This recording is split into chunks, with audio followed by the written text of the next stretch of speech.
महाविकास आघाडीची आज महत्त्वाची बैठक, जागा वाटपावर अंतिम चर्चा, लोकसभेचा फॉर्म्युला ठरण्याची शक्यता। बाळासाहेब ठाकरे नसते तर भाजप महाराष्ट्रात औषधालाही पुरली नसती।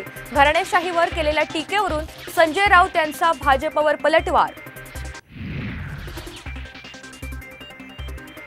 शिरूरची जागा राष्ट्रवादी लढणार, वर्षावरच्या बैठकीत निर्णय, सूत्रांची माहिती।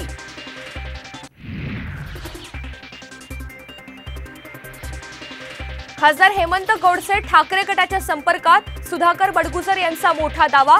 पक्षप्रवेशासाठी मिलिंद नार्वेकर यांची अनेकदा भेट घेतल्याचंही वक्तव्य। मरेन पण हटणार नाही, जरांगे यांचा निर्वाणीचा इशारा। राज्य सरकारकडून दडपशाही सुरू असल्याचाही आरोप। पश्चिम विदर्भात अवकाळीमुळे प्रचंड नुकसान, अमरावती बुलढाण्यात हातातोंडाशी आलेलं पीक भुईसपाट।